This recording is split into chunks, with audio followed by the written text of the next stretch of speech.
Bismillahirrahmanirrahim. Assalamualaikum warahmatullahi wabarakatuh. Waalaikumsalam. Terima kasih kepada panitia sudah mengizinkan. Alhamdulillah, saya seorang ibu dengan 4 orang anak, Ustaz. Bagaimana dengan sejarah Ustaz bilang tadi, kalau ingin mempunyai anak yang soleh dan solehah, pilihlah ibu yang solehah. Tidak ada ibu yang tidak ingin solehah, dan tidak pula ada seorang ibu yang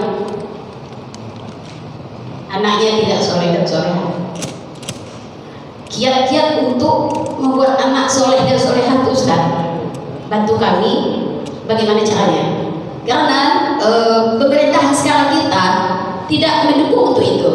Semenjak 2019, anak kita udah dicekokin dengan HP, semua pelajaran dengan HP, anak udah bisa membangkang pada orang tua. Jadi kita tidak bisa melawan pemerintah kita. Jadi kiat apa orang tua yang bisa menjadikan anaknya soleh dan solehah? Kalau untuk dimasukkan ke pondok, alhamdulillah kami pun sudah berusaha, 3 anak bujang kami pun ada di pondok. Tapi kita kan tidak jamin lingkungan setelah di pondok itu seperti apa. Karena lingkungan di luar itu sudah dicekokin dengan yang jelas HP ini memang ada manfaatnya, tapi yang saya sebagai seorang ibu berpikir itu 90% banyak yang mudorotnya, dan itu akan menjadi teman untuk anak-anak kita lepas di pondok. Memang iya ada orang tua anaknya di pondok, tapi tidak menjamin lingkungan itu. Mohon jawabannya. Terima kasih. Assalamualaikum warahmatullahi wabarakatuh. Waalaikumsalam warahmatullahi wabarakatuh. Jazakallah khair kepada ikhwas sekalian yang sudah bertanya. Luar biasa pertanyaannya. Banyak, ada 6 orang tadi, bahkan banyak juga kawan-kawan kita yang tadi sudah angkat tangan, tapi karena nggak mungkin ya saya kita kasih semua karena mengingat waktu yang juga. Mungkin langsung saja Ustaz, kepada Ustaz Anda bersabar. Ya, saya jadi mohon maaf ya teman-teman, banyak yang ngajuin tangan, baik yang ikhwan maupun yang akhwat ya. Karena malam ini saya ada 2 acara lagi, ada ketemu dengan kawan. Insya Allah kita sama teman-teman sejarawan di Minang, kita mau menerbitkan buku tokoh Minang, Buya Malik Ahmad. Buya Malik Ahmad ini sahabatnya Buya Hamka. Jikalau Hamka ini menulis tafsir Al-Azhar, maka Buya Malik Ahmad ini menulis tafsir As-Sinar. Tafsir Sinar ini adalah tafsir yang ditulis oleh Buya Malik Ahmad sesuai dengan sistematika tartib nuzul turunnya ayat. Makanya disebut tafsir nuzul Quran As-Sinar. Tafsir Buya Malik Ahmad inilah yang menginspirasi anak muda dari Makassar yang hijrah ke Balikpapan, Abdullah Said, yang kemudian menginspirasi mendirikan gerakan dakwah Hidayatullah. Yang kemudian gerakan dakwah Hidayatullah ini tersebar dari Sabang sampai Merauke atas inspirasi dari tafsir ulama Minang Buya Malik Ahmad. Insya Allah kita mau terbitkan itu. Nanti saya rapat. Yang kedua nanti teman-teman LDK kumpul, kita briefing. Karena insya Allah nanti film Buya Hamka alhamdulillah sudah difilmkan. Kebetulan saya di Lembaga Seni Budaya dan Peradaban Islam Majelis Ulama Indonesia Pusat, saya sebagai wakil sekretaris di MUI Pusat. 3 hari setelah Lebaran akan ada peluncuran film Buya Hamka di bioskop, dan ini bersambung Idul Adha dan Tahun Baru Islam, 3 berseri secara series. Dan saya salut satu ikut yang membantu riset di film, pembuatan film Buya Hamka itu, dan alhamdulillah sudah selesai. Oleh karena itu nanti yang ngacungin tangan bisa ketemu saya ya. Terus yang kedua, sekarang kita teknologi sudah maju, sudah zaman. Insya Allah pekan depan saya akan meluncurkan sekolah politik Minangkabau ya. Jadi sekolah politik Minangkabau adalah sekolah gagasan mengenal tokoh-tokoh Minangkabau yang mendunia, bagaimana pemikirannya, gagasannya, cita-cita perjuangannya, mulai dari Haji Abu Salih, Dahlan Abdullah.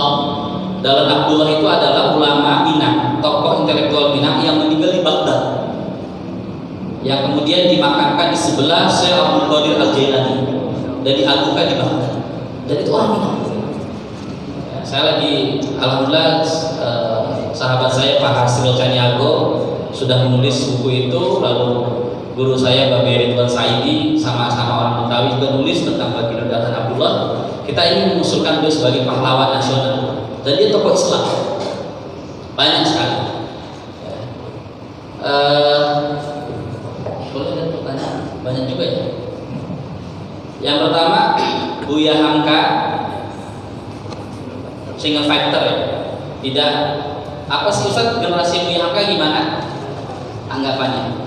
Jadi gini, kita nggak boleh melihat ke anaknya itu. Ini setiap sejarah itu punya zaman, dan setiap zaman itu punya tokohnya. Kita tidak bisa mengukur kebesaran Hamka dengan anaknya tentunya. Tetapi alhamdulillah di antara anak-anak tokoh-tokoh hebat itu, tokoh-tokohnya itu melahirkan penerusnya. Walaupun sekali lagi kita tidak bisa mengukur kehebatan dengan generasi hari ini. Hamka melahirkan anak seperti Rusdi Hamka. Rusdi Hamka itulah yang kemudian melanjutkan penerbitan di majalah Panji Masyarakat. Tadi ada pertanyaan, buku Hamka apa yang pertama perlu dibaca Ustaz? Coba teman-teman baca bukunya anaknya Hamka yang berjudul Pribadi dan Martabat Buya Hamka, yang ditulis oleh Rusdi Hamka. Yang kedua, baca buku saya Patah Tak Tumbuh Hilang Tak Berganti, diterbitkan oleh Proyo Media Yogyakarta. Jadi itu. Dan anaknya Hamka juga pernah berkunjung ke rumah saya, Bu Azizah Hamka, dan saya juga punya hubungan baik terus berlangsung sampai sekarang dengan zuriyahnya, keturunannya. Kemarin waktu cicitnya Hamka nikah, saya yang memberikan khutbah nikahnya di Al Azhar, dan alhamdulillah dengan keluarganya Haji Salim, keluarganya Pak Natsir, keluarganya Pak Syafruddin, Pura-Pura Negara, dengan tokoh-tokoh pahlawan ya, saya berhubung dengan baik dengan mereka. Benar apa kata Buya Hamka, kita akan dipertemukan dengan apa-apa yang kita cintai. Jadi kalau kita mencintai orang-orang saleh, orang-orang Minang, Allah akan pertemukan dengan orang-orang hebat, ya, orang-orang Minang. Awalnya saya mengkaji orang Minang itu cuma dua, Pak Natsir, dan yang kedua Buya Hamka. Dari dua orang ini sebenarnya, ini adalah gerbang untuk kita mengenal tokoh-tokoh Islam. Jadi kalau kita tidak mengenal Hamka, kita tidak kenal Muhammad Natsir, ya, jangan harap kita mengenal tokoh-tokoh Minang berikutnya atau tokoh-tokoh Islam Indonesia berikutnya. Karena dua ini sebagai gerbang awal mengenal dua tokoh berikutnya. Makanya saya menulis tuh. Saya sekarang lagi mengumpulkan tulisan-tulisan surat cintanya Hamka kepada istrinya. Jadi dari orang hebat kita juga belajar bagaimana mereka membangun mahligai rumah tangga. Terus, ya, dari mana pemuda harus memulai? Ya, kita harus mulai dari sekarang. Tidak ada kata terlambat. Makanya kata Buya Hamka, kita tidak akan pernah menjadi orang besar jika selama hidup tidak pernah membaca sejarah orang-orang besar. Bahkan kata Hamka, semua orang pasti mengalami masa tua, tapi tidak semua orang mengalami masa dewasa. Maka untuk menjadi orang yang berpikiran berjiwa besar, kita harus mengkaji sejarah riwayat orang-orang besar. Hamka, jadi kalau saya baca buku ini kenapa ini orang ini jadi hebat? Saya lihat 3 faktor. Yang pertama, gurunya siapa? Yang kedua, asupan bacanya. Dan yang ketiga, circle diskusi lingkungannya seperti apa. Dan Hamka itu melewati 3 hal ini, dia punya. Ya, kita harus punya guru, harus punya mentor. Ya, aktivis anak-anak milenial sekarang, anak muda sekarang harus punya mentor. Mentornya jangan YouTube, mentornya jangan Google. Ya. Lalu apa tadi? Ya, terus saya kenapa mengkaji tertarik sama orang-orang Minang? Karena tadi kakek saya sering cerita orang-orang Minang. Walaupun kakek juga cerita tentang Betawi, ya, tokoh-tokoh Betawi, tapi lebih banyak orang-orang Minang. Itulah yang kemudian tekad saya waktu saya sekolah, saya harus nikah dengan orang Minang. Dan alhamdulillah Allah berikan. Ya. Jadi awal nikah itu bukan karena rasis ya. Makanya saya tuh dalam benak saya kecil, kayak orang Minang ini perfect. Kayak orang Minang ini dijamin masuk surga kayaknya. Kalau orang-orang yang beriman ya, orang-orang Minang yang amanu billah wal yaumil akhir. Coba kalau orang-orang Minang sekuler, ya, liberal, masuk surga? Allah. Kalau dia nggak bertobat, makanya sedih kita. Ya tadi saya bilang saya bukan orang Minang, orang Semando. Ya, saya orang Semando, ya apa? Banyak belajar dari orang. Dan alhamdulillah, nah di sini ada kawan saya ini Pak Saifullah ya, dia kepala dinas apa Pak? Pariwisata ya, pendidikan kebudayaan. Ya. Beliau pernah ke rumah saya. Orang provinsi, stafnya Buya Mahdi pernah ke rumah kami. Ya, lihat beliau, Pak siapa lagi, Pak Novel pernah, Pak Wali Kota, Wakil Wali Kota bikin pernah. Ya, kemarin dari Malaysia pernah. Jadi sampai istri saya bilang ini sampai rumahnya ini semua dan saya buku itu ada 3 tempat saya naruh. Di rumah saya di rumah saya, terus di rumah ibu saya, sama di tempat saya ngajar kegiatan saya sebagai dosen di kampus. Kenapa? Karena nggak muat. Dan alhamdulillah setiap hari tamu itu ada aja datang. Mulai dari TK, belajar sejarah Minang di tempat saya. Ya, kemarin anak-anak UTAP, anak-anak SD, sampai profesor, doktor datang ke rumah. Saya ingin rumah saya itu seperti rumahnya Haji Agus Salim. Haji Agus Salim itu rumahnya kontrak, walaupun ya, alhamdulillah saya udah punya rumah. Ya, selama hidupnya Agus Salim itu di akhir hayatnya baru punya rumah. Dia ngontrak tinggal. Dan saya melacak sekitar 5 atau 6 kali Haji Agus Salim itu ngontrak.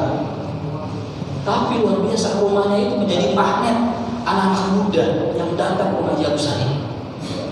Jadi kita kalau nih saya dulu waktu ada rumah yang dijual, saya berdoa hasbunallahu wa ni'mal wakil wa ni'mal maula wa ni'man nasir. Ya Allah, berikanlah aku rumah yang dengan aku punya rumah ini banyaknya bibit-bibit generasi Minang yang lahir dari rumahku ya Allah. Alhamdulillah, Allah berikan saya rumah. Makanya saya buat rumah, konsepnya itu museum, ya, rumah sejarah Indonesia. Rumahnya gagasan para pendiri bangsa Indonesia. Jadi otaknya Indonesia itu ada di rumah saya. Ya, kita harus tahu siapa Natsir, Hamka, siapa Bung Hatta, ada di kita. Lalu ya ukhti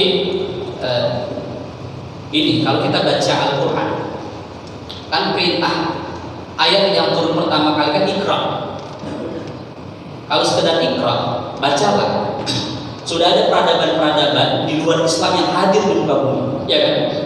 Ada peradaban Babilonia, Mesopotamia, Cina, India, Romawi, Yunani, India dan sebagainya. Tapi kenapa mereka peradaban? Semakin mereka tinggi peradabannya, semakin mereka hancur moralnya. Karena mereka dibangun tidak berdasarkan spirit wahyu kenabian. Akhirnya hancur peradabannya. Semakin tinggi peradabannya, semakin hilang jiwanya. Ini yang hari ini terjadi di Barat. Kita sering mengutip tokoh bapak psikologi Sigmund Freud, ya, bapak ahli jiwa, bapak psikologi. Ya. Tapi akhirnya Sigmund Freud itu mengakhiri hidupnya dengan apa? Bunuh diri. Ya. Albert Einstein, siapa lagi?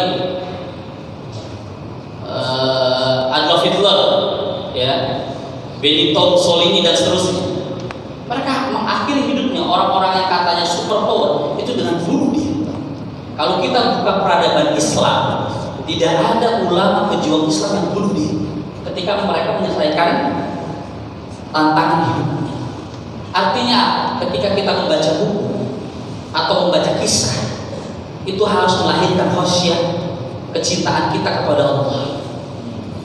Dan yang kedua, ketika kita membaca biografi atau tokoh, harus melahirkan keimanan kita kepada Allah. Perjuangan Islam semakin tinggi. Contoh ketika kita bedah Hamka hari ini, bukan untuk kita bernostalgia tentang Hamka. Hamka itu sudah mati, sudah selesai riwayatnya. Tapi amal Hamka tidak akan pernah mati. Bagaimana amal Hamka tidak akan pernah mati? Dengan karya-karyanya. Nah, karya-karyanya yang hari inilah yang perlu kita hidupkan.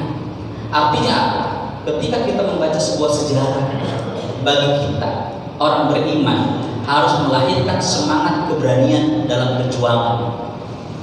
Berbeda dengan orang sekuler. Sekuler itu kan berasal dari bahasa Yunani yang artinya sekulum. Nanti coba cari buku The Secular City, Harvey Chong. Kata Harvey Chong, kenapa Barat itu lahirnya sekularisme? Karena Barat ini punya tragedi dalam sejarah bangsanya, dalam sejarah peradabannya. Ketika agama dan negara bersatu, lahirlah Inkuisisi. Makanya mereka nggak mau belajar sejarah. Sekuler itu artinya kekinian. Makanya kalau orang tahu udah nggak usah belajar sejarah, itu sekuler. Kenapa? Kita umat Islam punya sejarah emas yang luar biasa.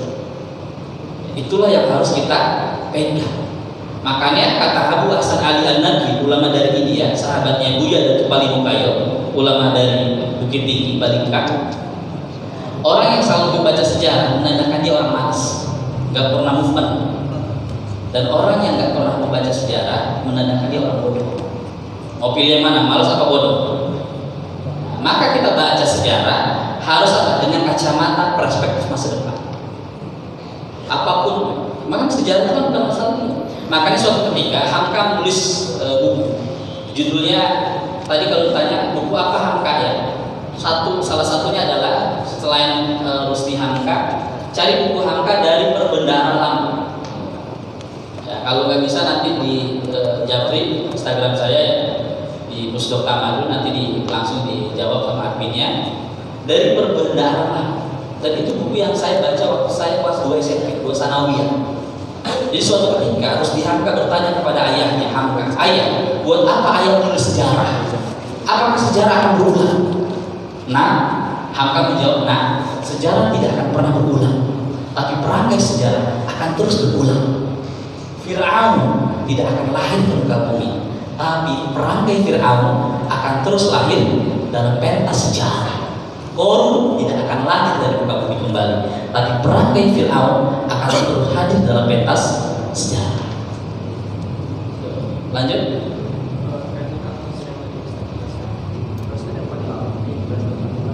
Yang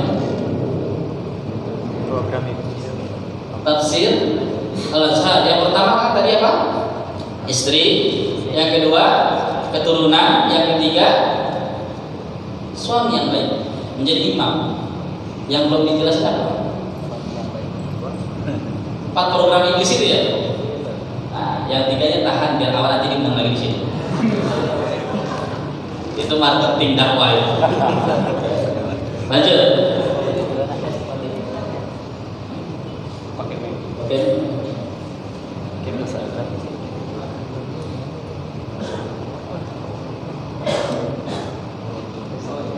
Yang kelima itu terkait dengan tadi kalau dari sektor pendidikan, kita melihat bahwasanya kita nggak bisa berharap dengan pendidikan hari ini karena memang hanya 2 jam gitu ya, agama itu diajarkan dan sebagainya terus diajarkan. Maka bagaimana kita menurut saya tadi selaku dai yang harus dilakukan terkait dengan sektor pendidikan tadi, karena